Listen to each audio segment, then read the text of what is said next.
غلام احمد قادیانی کو انگریز نے استعمال کیا.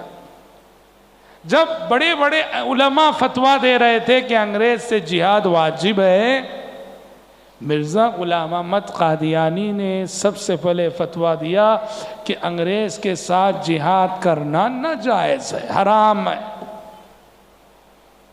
اسی دن سے انگریز جو ہے قادیانیت کی پرورش کرتا چلا آیا، اور آج بھی قادیانیت کا جو سب سے بڑا مرکز ہے، ان کی جو فنڈنگ ہوتی ہے، ہم مغربی ممالک سے ہوتی ہے، انگریز کر لندن سے، یو کے میں ان کا مرکز ہے، سمجھ رہے ہیں کہ نہیں؟ وہاں سے ان کے چینلز جو ہے چلتے ہیں، ٹیلی ویژن چینلز وغیرہ سب. تو اس فتنے کو اٹھایا انگریز نے، اور آج بھی انگریز ہی اس فتنے کی پرورش کر رہا ہے، پرداد کر رہا ہے. اور بعض ملک ایسے ہیں جیسے جرمن ہے، جرمنی میں کوئی قادیانی اگر جائے نا، فوراً ابھی اس کو نیشنلٹی ملتی ہے. کوئی جا کے بولے میں قادیانی ہوں، جرمن آج بھی اس کو فوراً جنسیت دیتا ہے اور نیشنلٹی دیتا ہے. سمجھ رہے کہ نہیں؟ انگریز آج بھی اس فتنے کی پرورش کر رہا ہے. مدعیان نبوت میں جتنا فتنہ اس شخص کا پھیلا، مرزا غلام احمد قادیانی کا، کسی اور مدعی نبوت کا فتنہ اس قدر نہیں پھیلا. علماء اسلام نے بہت اس سے مناظرے کیے، اس سے بھی، اس کے ماننے والوں سے بھی، اور مرزا غلام احمد قادیانی کو اس کے انجام تک پہنچانے کا اعزاز سرخیل جماعت اہل حدیث مولانا ابو الوفا ثناء اللہ امرتسری رحمہ اللہ کو حاصل ہوا، جنہوں نے مرزا غلام احمد قادیانی سے مباہلہ کیا. مباہلہ وہ جب حق اور باطل کا فیصلہ دلائل سے جب نہیں ہوتا ہے تو فریقین، دونوں طرف والے جو ہے، اللہ رب العالمین کو گواہ بنا کے ایک دوسرے پہ بددعا کرنا کہ اللہ ہم میں سے جو سچا ہے اس کی زندگی میں جھوٹے کو فنا کر دے. یہ مباہلہ جو ہے مولانا ابو الوفا ثناء اللہ امرتسری رحمہ اللہ اور مرزا غلام احمد قادیانی میں ہوا. اور یقین کرو، مباہلہ ہونے کے ٹھیک 1 سال بعد مرزا غلام احمد قادیانی ہلاک ہو گیا، ٹائلٹ میں اسے موت آئی. اور آپ کو معلوم ہے ثناء اللہ صاحب کتنا زندہ رہے رحمۃ اللہ علیہ؟ اس کے بعد 40 سال زندہ رہے. مولانا ابو الوفا ثناء اللہ امرتسری رحمہ اللہ 40 سال زندہ رہے، اور یہ مباہلہ ہونے کے 1 سال بعد مر گیا یہ شخص. میں اس لیے کہہ رہا ہوں کہ آج جو ہے یہ فتنہ بہت پھیل رہا ہے. ہمارے نوجوان جو ہے انٹرنیٹ پہ بیٹھتے ہیں، ویب سائٹ کس کا ہے، کون لکھنے والا، کچھ بھی نہیں دیکھتے، بس پڑھنا چالو کر دیتے ہیں. یاد رکھو، کسی بھی ویب سائٹ کو پڑھنے سے پہلے، کسی بھی مضمون کو پڑھنے سے پہلے یہ دیکھ لو یہ ویب سائٹ کس کا ہے، یہ مضمون لکھنے والا رائٹر کون ہے، کس نظریے کا ہے، کس عقیدے کا ہے. یہ دیکھے بغیر آپ بس بیٹھے نیٹ پہ اور پڑھنا چالو کر دیے. بہت سارے ایسے ہیں اپنا ایمان گوا بیٹھتے ہیں، نعوذ باللہ، ان کی شبہات کو دلیل سمجھ بیٹھتے ہیں.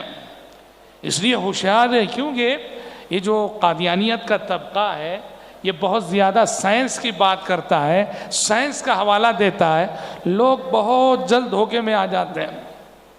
اللہ کا شکر ہے کہ قادیانیت کے سلسلے میں امت مسلمہ بالکل ایک جٹ ہو کر اس نے اس فتنے کا ہمیشہ سے مقابلہ کیا ہے.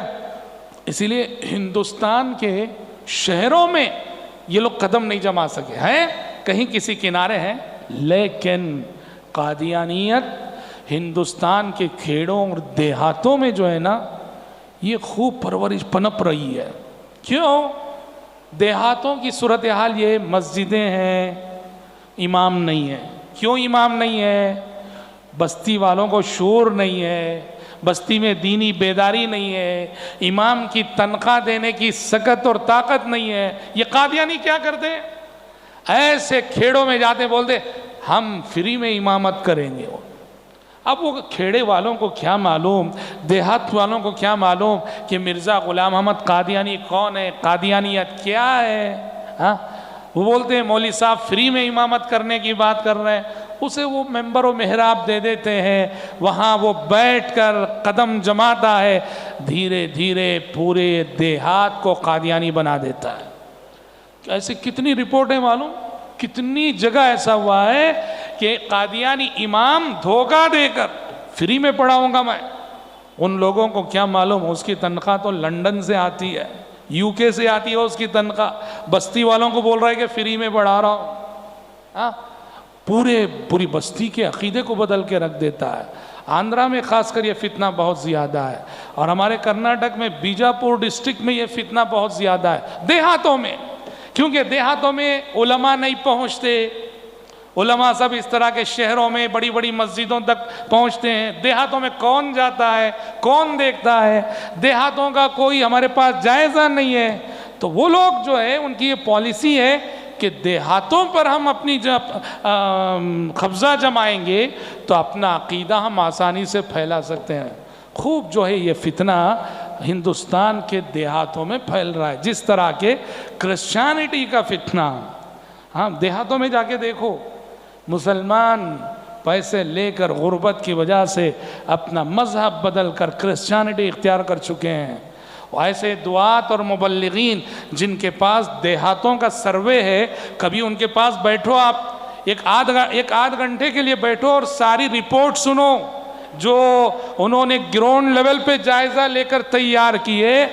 ہاں اللہ اکبر، نیند اڑ جائے گی اگر ہمارے ضمیر میں ایمان زندہ ہو تو، ہمارا ضمیر زندہ ہو تو، کہ کس طرح یہ باطل تحریکیں دیہاتوں پہ توجہ دے کر مسلمانوں کو مرتد کر رہی ہیں۔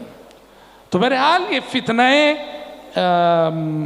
فتنہ قادیانیت جو انکار ختم نبوت کے باب میں سب سے بڑا فتنہ ہے، 1400 سالہ تاریخ میں انکار ختم نبوت کے حوالے سے اتنا بڑا فتنہ جو ہے کبھی ہم نے نہیں دیکھا، مسلمانوں نے نہیں دیکھا، جیسا مرزا غلام احمد قادیانی کا ہوا ہے۔